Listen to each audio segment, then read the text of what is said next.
Hello and welcome to the Empowered, Sensitive and Creative podcast. My name is Rim. I'm an artist, a certified life coach and an NLP practitioner, and the creator of the Empowered, Sensitive and Creative retreats. Passionate about celebrating joy and beauty in the everyday, especially when things are falling apart, I'm insatiably curious about human nature, and I look into the world with reverence, awe, and a sense of wonder. Tune in for stories exploring healing through creativity, art, embracing sensitivity, and navigating the subconscious mind. I'll talk about the struggles that highly sensitive and creative people face, and share my experiences, insights, and favorite tools along the way. I'm here to empower you to turn what we often deem to be a curse into your biggest gift. I believe that the more we create together, the more we heal the world. So let's dive in.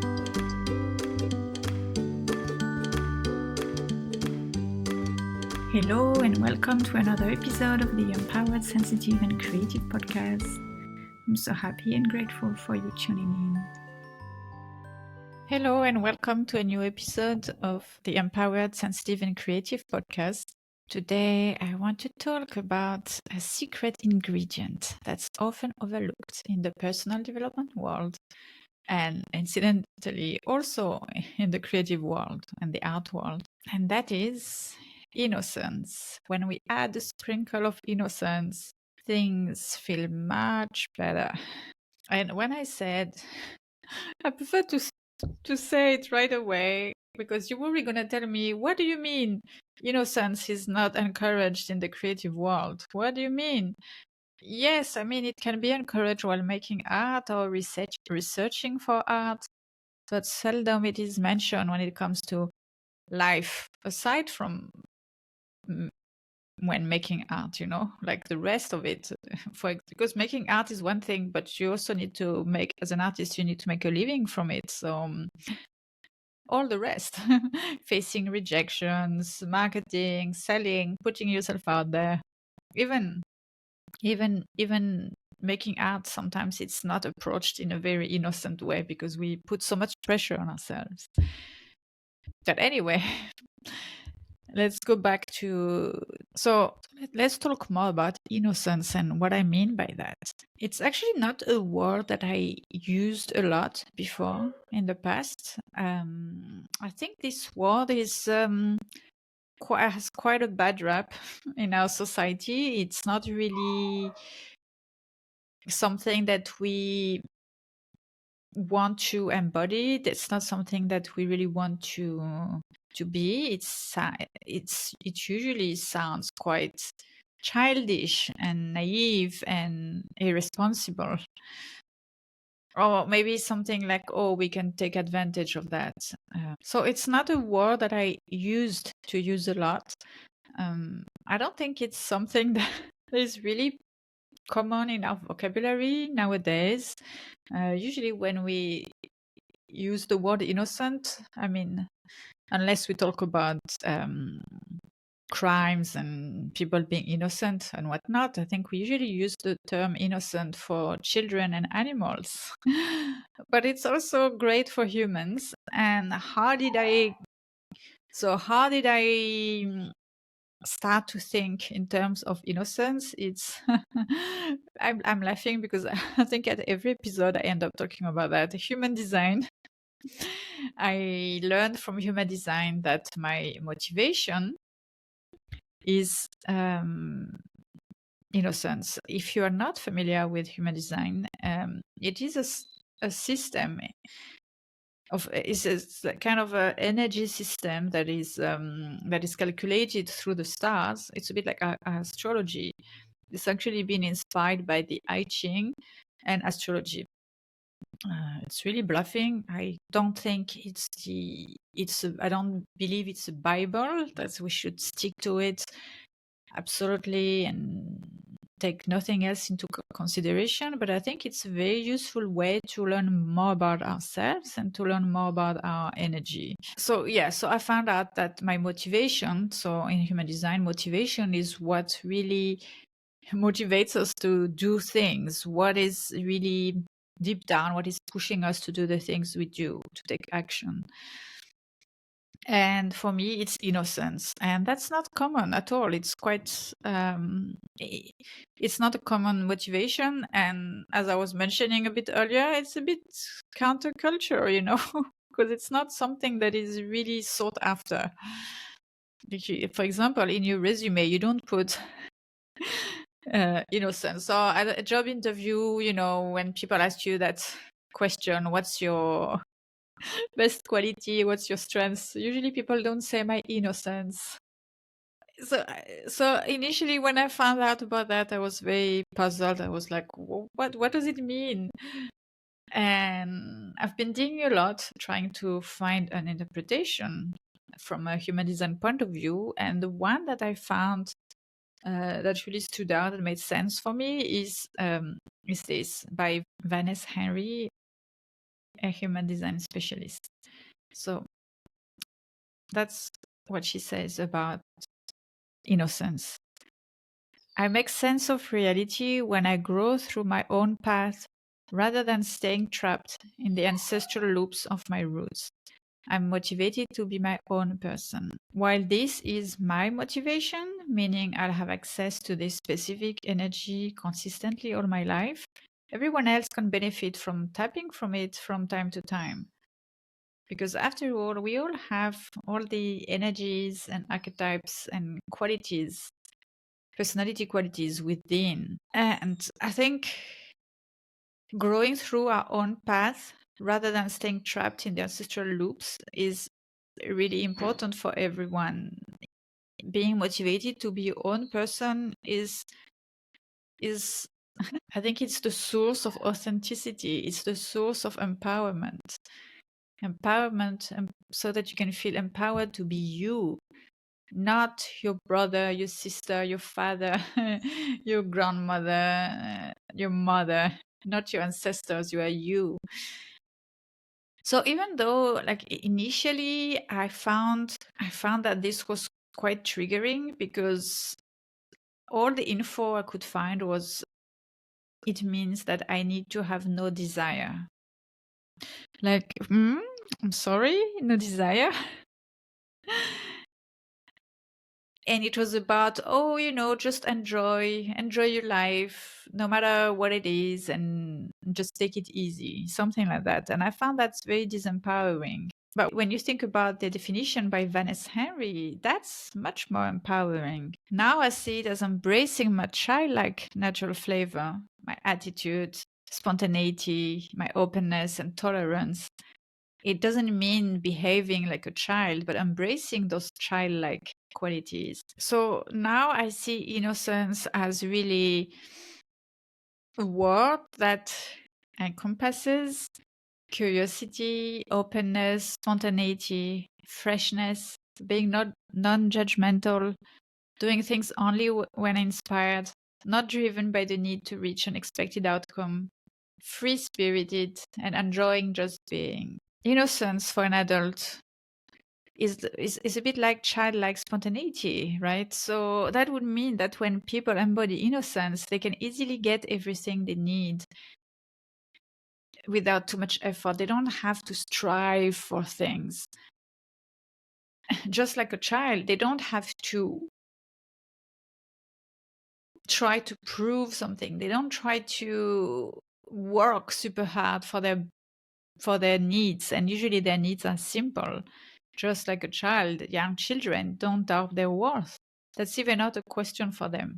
They don't doubt being sheltered, fed, kept warm. They trust all their needs are being met, and they are. In that respect, innocence asks us to merge with the moment and to be one with it, to witness the world around us. And when you think of it, like innocence is the beginning of so many stories.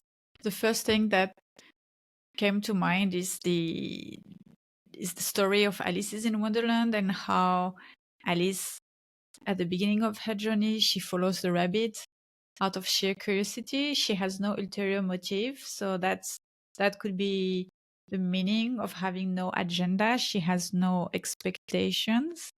She's not trying to get something out of the rabbit except satisfying her curiosity.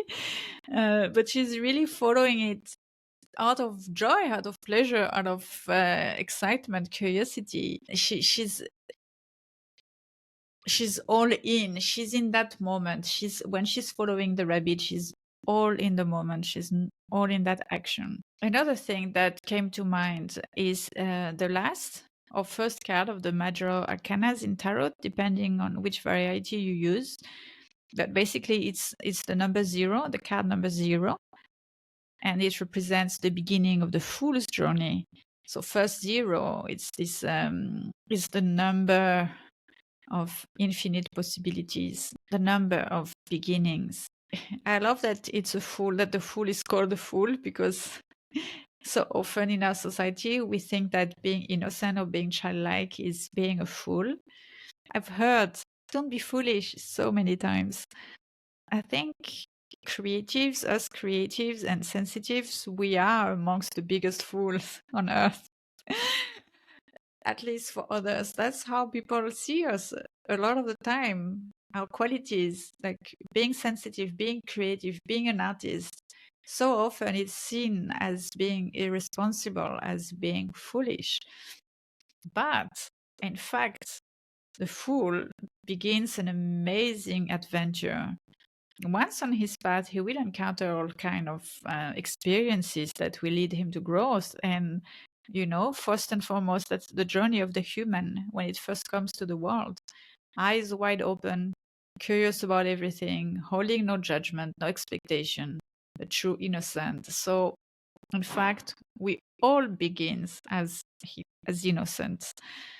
And then, of course, experiences, hardships, trauma, conditioning come in the way and make this innocence disappear. And this reminds me of something Picasso said. I don't remember the exact quote, but I will paraphrase. He said that it took him several years to learn how to paint like a master, but it took him the rest of his life to learn to paint like a child. He understood that innocence, this innocent quality of the child, was what would make him a great artist, that would let him instantiate, take distance from the rules of society. And that's how we can get to innovations. Because innocence is here to inspire us to approach life with a sense of wonder and curiosity, to welcome new experiences and ideas. I'm sure you've experienced the beginner's luck at some point. You go about doing something, ignoring all of the difficulties because you're not aware of them. It's not that you don't want to, you don't care. It's just you don't know. Sometimes that's exactly, you're innocent. And then bam, it works. And then people around you are dumbfounded. They said it was not possible and they're struggling, but they don't understand why you managed to do it so easily. And then maybe after the first time, you try again, and then it becomes difficult because you lost that innocence. To go back to the tarot card of the fool, of the fool's journey, the innocent. When it is alignment with our authentic selves, it can provide a sense of creativity and innovation. In that way, innocence supports us. However, as always, there's also a dark side to it. When innocence becomes a dominant force and we forget about the rest, when it's become too much, then it can lead to naivete and vulnerability if we fail to recognize potential risks and dangers. And that's when the fool's tarot, the tarot's fool, and that's when the tarot's fool represents danger lying ahead. So, as I always say, every quality, every trait exists on a spectrum, and in one side, there is the positive, or what we deem positive, what is helpful for us, the positive, helpful side of that energy, of that trait, and then on the other side, there is the negative. or the dark one, the unhelpful one. So for innocence, I would say the positive, helpful side is new beginnings, freedom, feeling innocent, originality, adventure, being idealist, spontaneous, open-minded, curious. And then on the other side, there is, so that would become a shadow, taboo shadow, and that would be reckless, careless, being distracted, naive, foolish, gullible, stale, dull. So this is really two sides of the same coin, and we all have it within us, and it's up to us to choose which side we want to embody more, which one we want to express, and which one we want to accept because it's part of us, but not necessarily giving it first lodge, first space. And that leads me to another aspect of new beginnings that I wanted to touch upon. And these are phases of big transitions, and often these transitions are difficult. A separation, the loss of a closed one, losing your job, relocating, getting sober, a serious illness, a rock bottom moment when things seem to be removed from under your feet. All of a sudden, everything crashes. You've got to start all over again, build your life again. Or maybe you're not there yet, but you think you might be. Maybe you want to travel, you're dreaming. I know because I get messages from people a lot who tell me, you're traveling. I would love to, but I don't think I can do it as an HSP. So maybe that's something that is scaring you, and you'd love to do it, but you're scared that it's going to be a difficult moment. And that's a bit like the fool after completing a round of his journey. He goes back to ground zero. He comes back he comes back at the beginning and comes back as a fool to start his adventure. And I can say I've had many moments like that in my life. And I find that innocence has been my best friend in these moments. It's not easy because the temptation to rush, to force through, to push, to numb, to complain, to judge and to blame is really big. It's big. It's normal. It's human. That's how we are conditioned in our society. But it gets less and less difficult each time. The more I get acquainted with the innocent part of me, the faster I can get back to myself. I can get inner peace. I can actually function during the day and get things moving as opposed as total overwhelm as before. Because remember, the full scarred number is 0. That's a number of infinite potential, a blank slate. So that means that these difficult transitory moments after the grieving period, they are, in fact, they are an opportunity for a blank slate. Yes, in a way, it is like seeing the silver lining of things, but that's helpful. That's a helpful outlook on life, I think.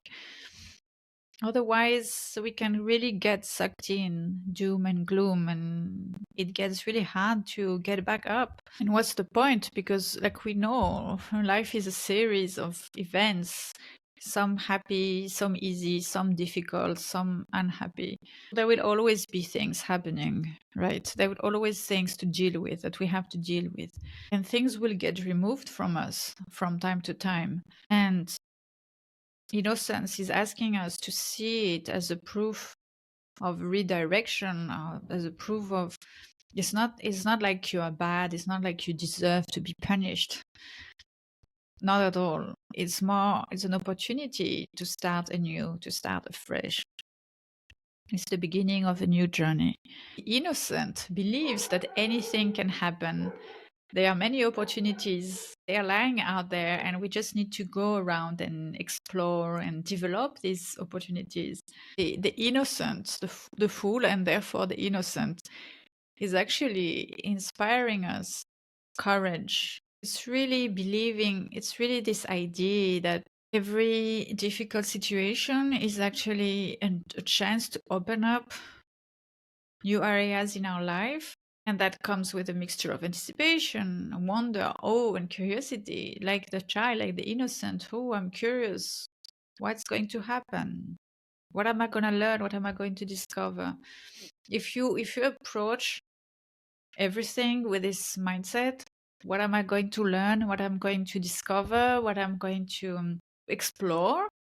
In that case, you don't have to make it about yourself. It's not about yourself. It's not about your worth. It's not about whether you're good or bad, or whether you failed or whether you succeeded, or it's not at all like this. This don't come into question at all. It's more about what can you learn from that? What is this experience? What will this tell you about you? But like, how will this be an opportunity to know yourself better and to be even closer to your true self, to your authentic self? You can never know what really lies ahead. There's no, I know it's easy to say, easier to say than to do. No need to stress, no need to try to control things, to anticipate, because we don't know. The only thing we know that is how we can behave, and if we choose to behave with an openness and welcoming what is coming, accepting what is right now, and greeting whatever's coming with curiosity and joy, then we can be much more serene, we can have much more inner peace.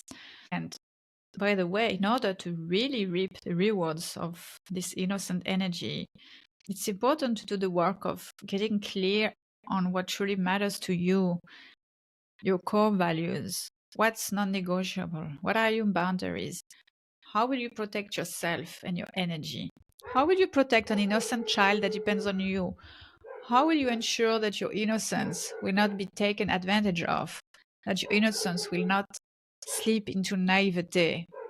Because yes, the challenge is yes, you welcome them with openness, with pleasure, with joy, with curiosity, all of that good, all of these good things. But also we need to be grounded. We're not children. We're not helpless children. So in order to protect our innocence, to protect our inner child, we need to really have a set of boundaries. We need to be clear with who we are. And of course, with every new situations and challenges and years, as years go by, we get a clearer view on that. It's a lifelong journey. Really, it's a great opportunity. Be more yourself. And a bit earlier on, I mentioned loving what is, being satisfied with what is, like accepting the situation without judgment, releasing judgment. Most important to help you, to help us release judgment, is to practice love, is to practice unconditional love. And that starts with self-love. There's a quote by Ram Dass that I want to share because I think it really speaks beautifully about this quality of unconditional love, which is inherent to innocence. It goes, imagine feeling more love from someone than you have ever known. This love doesn't need anything from you, isn't looking for personal gratification, and only wants your complete fulfillment. You are loved just for being who you are, just for existing. You don't have to do anything to earn it. Your shortcomings, your lack of self-esteem, physical perfection, or social and economic success, none of that matters. No one can take this love away from you, and it will always be here. Imagine that being in this love is like relaxing endlessly into a warm bath that surrounds and supports your every movement, so that every thought and feeling is permeated by it. You feel as though you are dissolving into love. This love is actually part of you. It is always flowing through you. It's like the subatomic texture of the universe, the dark matter that connects everything. When you tune into that flow, you will feel it in your own heart. Not your physical heart or your emotional heart, but your spiritual heart. The place you point to in your chest when you say, I am. It's exactly innocence. It's the essence of I am. Nothing else, nothing more, nothing less. I am. And when I am, I can approach my journey, my personal journey, without bias or preformed judgments. I can take life as it is. Doesn't mean that I will never do anything about the bad things that happen and that I'm being passive. It's more like each thing on its own time. A journey of innocence is a journey that unfolds one moment, one experience, one insight at a time. When you know that this love is actually part of you, that it's you, it gets easier to experience life more fully, authentically, and joyfully. So my questions for you are, how can you be closer to yourself? How can you release judgment for yourself, for others? How can you just be in the moment? How can you step into the unknown? How can you embrace the unexpected while maintaining an open, curious mindset? This requires courage and authenticity, but I know you have it, you have plenty of it. And while this journey isn't easy, not always easy, it's really rewarding. But the thing is, this is difficult. It's tough for those of us who have grown up in pretty toxic family dynamics. So when you approach this work, when you try to tap into your innocence and release judgment and embrace unconditional love, self-love, it's not going to happen. It's not going to happen overnight. You will face some triggers. You will face some habits and beliefs that have been passed on to you for generations, and it takes time. So I want to say, be gentle with you. Try to approach yourself with innocence, in a way, like approach your approach to innocence with innocence and compassion.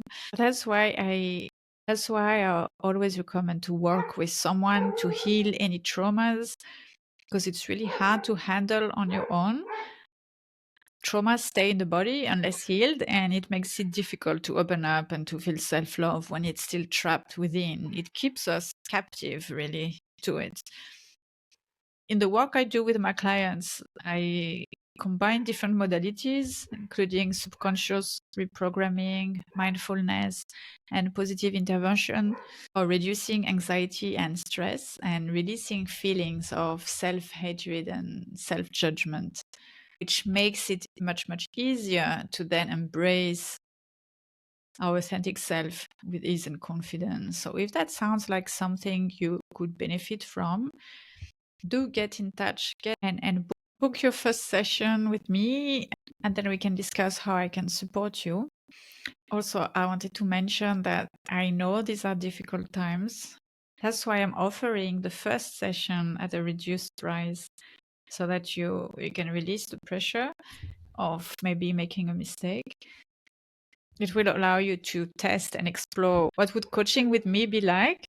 And even if you decide not to go ahead, at least you would have gained some clarity and some relaxation from our first session. For more information and how to book your session, click in the link in the show notes. Everything will be there. And that's it for today. I hope you enjoyed this episode, that you were inspired by adding a little sprinkle of innocence in your daily life. I wish you a beautiful week and see you next time. Bye. Thank you for tuning in. I hope you enjoyed this episode, and if it has inspired you, please share it around you. Also, if you feel called to it, please subscribe to the podcast and leave me a review. It really helps to spread the word out. All your questions are welcome. You can send them to me on Instagram at rim.creativeenergy.com or email me via my website, rimcreativeenergy.com. And don't worry, I'll share in the show notes exactly where to find me. Until next time, sending you loving creative energy.